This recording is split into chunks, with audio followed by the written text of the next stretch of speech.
In this section, we're going to talk about additional congruence criteria, specifically for two triangles. When are they congruent?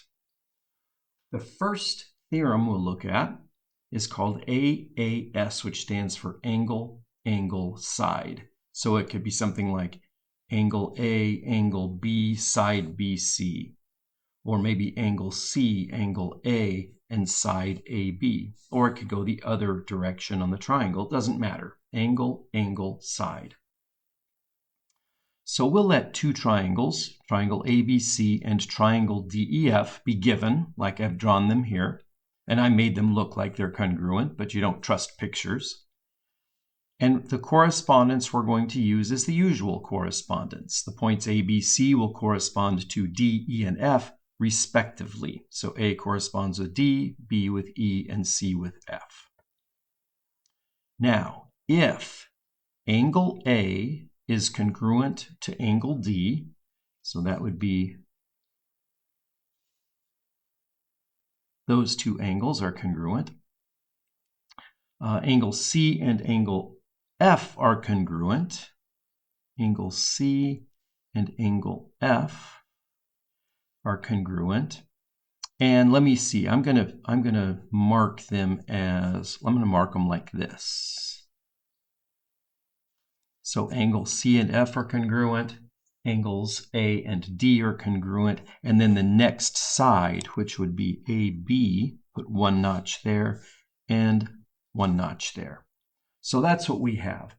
Congruent angles here, congruent angles here, and then a congruent side right here.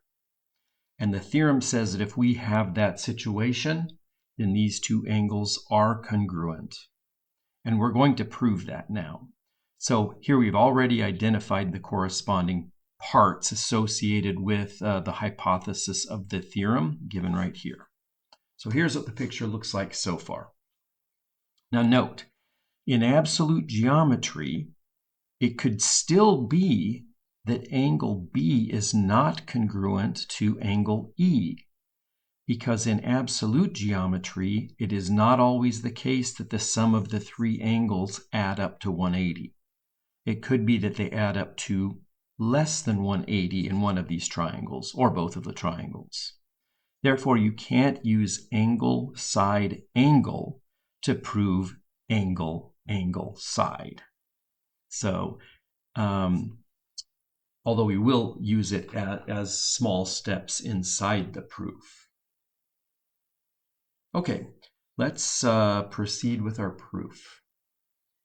First of all, if this angle is equal to this angle, if angle B is equal to angle E, well, then we have angle, side, angle, angle, side, angle. And we've already proven that one to be true. So if angle B is equal to the measure of angle B is equal to the measure of angle E, then we're done. So to the contrary, let's assume that they are not equal to each other. This will be a proof by contradiction. So we're going to assume that the measure of angle B is bigger than the measure of angle E. If we would do less than, if the measure of angle B were less than the measure of angle E, the proof would be very similar. So we're going to prove that this is impossible. And if this is impossible and this is impossible, then it must be that they are actually equal to each other. So we're going to prove that these two angles are equal. Okay, so if we assume, to the contrary, for sake of reaching a contradiction, that the measure of angle B is bigger than the measure of angle E, that means we can do this. Let the ray BX be such that this ray BX is in between the ray BA and BC, and the measure of ABX is equal to the measure of angle E. So essentially what we get is there's some point X, say maybe right about there, where the ray BX, so we now have that this angle E, I'll mark it with 3 notches there, is equal to this angle. Again, that was because the angle B is bigger than the measure of angle E. So why do we know that exists? By a theorem we looked at recently called the angle construction theorem. We had a big angle and a smaller angle, so we can make an angle inside the big angle that is the same size as this smaller angle. All right, next.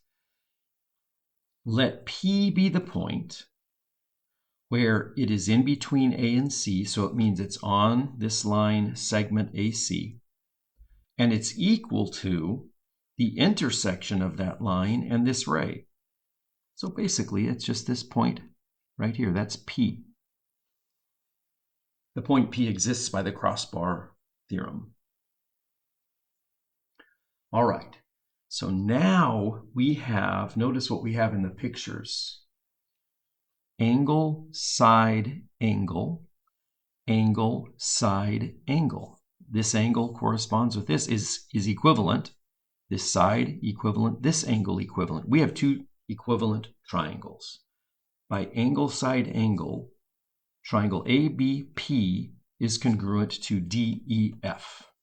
Triangle DEF.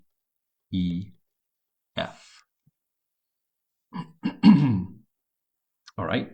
For step 4, we know that the measure of angle F, which is this one, is congruent to the measure of angle APB, this angle. So I'm going to put that right there. So this is what we're trying to prove. So I'm taking that out of the picture. So the measure of angle F is the same as the measure of angle P because we have two congruent triangles. And so how do we say that? Those angles are congruent by corresponding parts of congruent figures are congruent.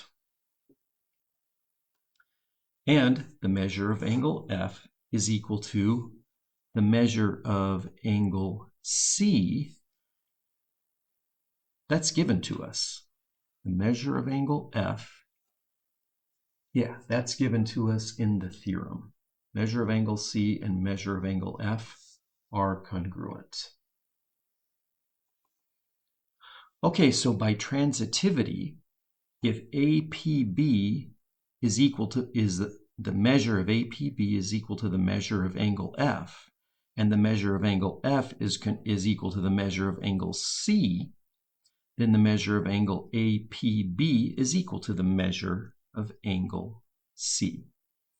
Just by substitution, or I called it by transitivity. But notice that angle APB,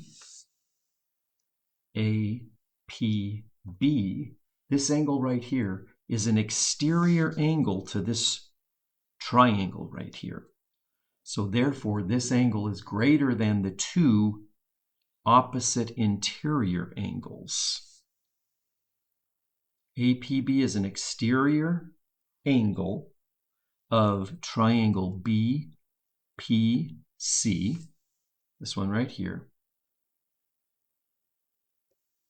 and therefore it is bigger than the measure of angle C. And that's a contradiction because we just noted that APB is equal to the measure of angle C. So that contradiction proves that the measure of angle B and the measure of angle E are actually equal to each other. And because they are equal to each other, we know that the two triangles ABC and DEF are congruent.